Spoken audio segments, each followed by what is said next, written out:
Pak Irjen, ini kan sebentar lagi sidang gugatan hak asuh anak ini Kamis ya, sidang gugatan hak asuh anak, asuh anak Mediasi lah. memasuki mediasi lah. Bisa dibilang mediasi pertama belum ada kesepakatan. Nah, nanti hari Kamis ini akan ada mediasi kedua. Pak Irjen sendiri mungkin persidangan ini akan seperti apa sih terkait mediasi kedua ini? Baik, terima kasih. Assalamualaikum warahmatullahi wabarakatuh. Selamat siang dan salam sejahtera untuk kita semua. Nah, sebenarnya kalau melihat polemik rumah tangga seperti kayak gini, kenapa sih nggak diselesaikan secara cool antara kedua belah pihak? Kalaupun berpisah, janganlah berpisah dengan bertikai gitu loh ya. Masalah antara Ruben dia punya kelebihan dan kelemahan, dan Sarwenda juga punya kelebihan dan kelemahan, ngapain jadi harus dibongkar di publik kalau seandainya kedua belah pihak ini sepakat untuk menyelesaikannya secara kekeluargaan.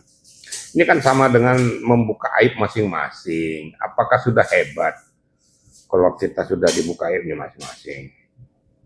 Nah, kemarin ternyata masuk dalam sidang agenda pertama, itu mediasi pertama ya. Nah, ternyata tidak mendapatkan titik temu ya. Nah, hari Kamis ya, kalau nggak salah, untuk mediasi yang kedua. Nah, silakan aja kedua belah pihak. Kembali lagi saya ingatkan, saya sarankan untuk cool, karena ini kan masalah rahasia rumah tangga yang pernah kalian bina. Ngapain harus disebarluaskan keluar? Kalau orang lain nanti, yang ada yang ngomporin, ada yang manas-manasin, supaya ini lebih rame. Nah, yang korban siapa? Korban kan kalian berdua juga, antara Sarwenda dan Ruben Onsu.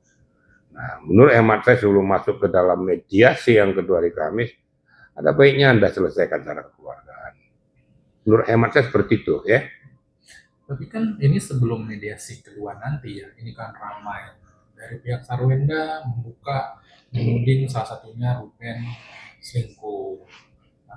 Terus ramai netizen juga ada menuding Ruben ada penyakit huruf. Nah, dari Ruben sendiri mengklarifikasi semuanya, mengkonfirm dari pernyataan netizen dan bahkan dari Sarwenda ini, menurut Pak Irjen buka-bukaan ini gimana sih, mungkin dari Ruben sudah buka suara dan bahkan membuka tentang Sarwenda itu seperti apa? Ya itu yang saya sampaikan tadi kan. Sampaikan akhirnya kalian membuka aib masing-masing kan. Membuka aib masing-masing ini apakah itu merupakan kelebihan Anda supaya publik mengetahui siapa sosokmu. Kalau andainya sosokmu itu adalah sosok yang positif, itu just oke aja. Tapi ini kan membuka aib yang negatif. Ada yang selingkuh lah, ada yang inilah, seperti Sarwenda yang jelas ada pihak ketiga lah, yang ada yang ngomporin lah. Nah, ini kan masing-masing kan menjadi ajang pertempuran yang tidak baik. Ingat bahwa para netizen ataupun kelompok masing-masing itu ada yang suka dan ada yang tidak suka. Ini saya katakan ada yang mengkompori, ada yang membuat semakin membuming dan lain sebagainya. Nah, udahlah. Nanti lama-lama sendal jepit hilang juga kalian bongkar-bongkar semuanya. Terus untungnya apa bagi kalian berdua? Berkali-kali saya katakan sebelum ini masuk ke agenda pembuktian, ya, saya rasa lebih baik kalian selesaikan secara kekeluargaan. Pada saat mediasi itu, oke lah, mediasi pertama tidak mendapatkan titik temu, mediasi kedua ya sudah. Intinya kan sekarang kan masalah pengasuhan anak. Mau apapun kau selingkuh kiri kanan muka belakang, sepanjang kalian memberikan atensi perhatian kepada anak, apa hubungannya? Kan gak ada hubungannya. Nah, ya sudahlah, antara hak dan kewajiban kalian lakukan berdua. Kan gitu. Nggak usah cari-cari kelemahan orang lain. Nah, Sarwenda seperti kayak gitu, Ruben juga nyampaikan seperti itu. Intinya Sarwenda tidak punya hak untuk mengkebiri hak daripada Ruben Onsu. Kan dia mintakan kesetaraan dalam pengasuhan ini. Dan selalu saya ingatkan pihak ketiga jangan ikut campur tangan. Karena kamu tidak punya hak tentang masalah pengasuhan daripada hasil darah daging mereka berdua. Ini yang perlu saya ingatkan kepada kita semua. Nah, kalau bisa baik kuasa hukum sebelah dan kuasa hukum sebelah juga ya menyatukan pendapat lah untuk mereka bisa berdamai dengan hati yang baik, sehingga sang anak ini jangan jadi eksploitasi untuk dibumingkan ke orang lain. Menurut hemat saya seperti itu. Jadi saling-saling merendahkan hati dan perasaan untuk menyelesaikan masalah ini. Nggak ada untungnya juga kalian berdua seperti kayak gini. Ya, nggak ada untungnya. Yang bertepuk tangan tuh orang-orang yang tidak senang dengan salah satu pihak. Mungkin tidak senang juga dengan Sarwenda, maupun yang tidak senang dengan Ruben Onsu. Itu yang perlu saya sampaikan kepada rekan-rekan media dan masyarakat, supaya jernih berpikir untuk menyelesaikan pokok masalah ini dengan arif dan bijaksana. Sekali lagi saya ingatkan, yang tidak ada kepentingan di luar ini nggak usah ikut ngompor-ngompori, dan bahkan ikut campur merasa punya lebih hak daripada yang punya hak.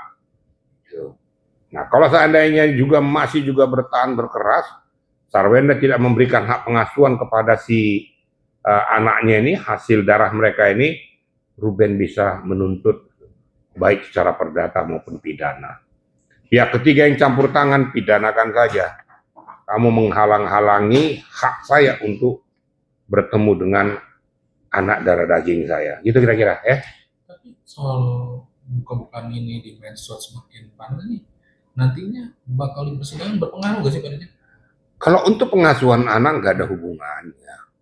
Pengasuhan tetap hak asuh, kan ada undang-undang perkawinan dan ada undang-undang perlindungan anak yang menggawangi masalah ini. Mau selingkuh 1000 kali di sana, mau di sini 1000 kali, tapi untuk substansi pokok permasalahan pengasuhan anak nggak ada hubungannya. Kecuali kalau seandainya kau melakukan tindakan itu, akibatnya ini terlantar si anak ini. Kalau sepanjang mereka mempunyai tanggung jawab, tanggung renteng terhadap pengasuhan anak, dan mempunyai hak yang sama tentang masalah pemberian kasih sayang, nggak ada hubungannya dengan permasalahan kalian berdua. Jadi biar kita cermat, cerdas berpikir. Ya. Jangan Sarwenda merasa kayak gini, wah kamu selingkuh, kalau kamu aja nggak bener kok. Ya nggak usah tarik-tarik kelemahan orang lain. Intinya di situ aja. Bagaimana hak pengasuhan anak ini diselesaikan dengan baik, dan kedua belah pihak mendapatkan hak yang sama untuk darah daging mereka. Itu kira-kira, ya. Mediasi kedua kemungkinan besar bakal gagal di sini, tengah mereka sedang mendekati ini kan malah makin panas situasinya. Lah kan saya sudah menyampaikan tadi, sepanjang mereka berpikir dengan kepala yang dingin, hati yang dingin, bahwa fokus utama adalah bagaimana supaya anak ini jangan terkontaminasi dengan peristiwa ini, ya selesaikan dengan arif bijaksana. Yang kedua, bagi pihak-pihak yang tidak berkepentingan nggak usah ikut menggawangi dan mengkompori peristiwa ini, sehingga membuat semakin panas. Yang ketiga, nggak usah kedua belah pihak mencari-cari kelemahan kedua belah pihak, baik Sarwenda maupun Ruben Onsu. Kan tujuan kalian kan cuma satu, bagaimana pengasuhan terhadap anak ini bisa dapat adil antara kedua belah pihak. Nah, itu ya. Jadi kalau orang-orang lain yang berkutat di dalam ini membuat panas situasi, itu berarti kamu tidak manusia yang tidak beradab, manusia yang tidak punya hati nurani. Karena yang mempunyai hak asuh adalah mereka berdua, orang lain nggak ikut campur. Jangan main-main dalam perkara rumah tangga orang lain. Itu kira-kira. Berarti bisa dibilang dari Pak Ejeng ini lebih baik fokus saja di sidang. Fokus saja kepada substansi pokok. Masalah hak asuh.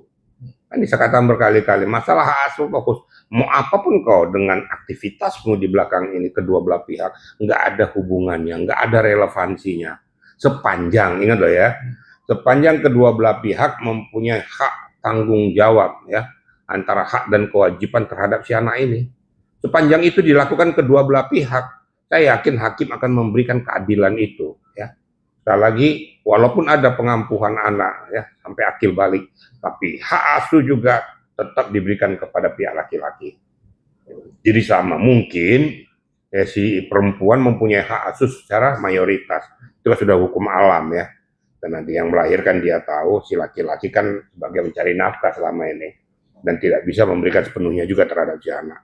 Tapi kalau seandainya ada juga terjadi, terpaksa diberikan hak asuh kepada si laki-laki, karena si perempuan mengabaikan ini, bahkan mengeksploitasi ini menjadi bahan untuk mencari duit. Nah, ini yang nggak benar. Makanya nanti hakim akan jeli melihat pokok permasalahan ini. Nah, sebelum masuk ke ajang pembuktian, saya berharap kedua belah pihak itu berdamailah dengan hati dan perasaanmu. Selesaikan dengan arif bijaksana, jangan kau korbankan anak hasil darah daging kalian. Itu kira-kira. Soal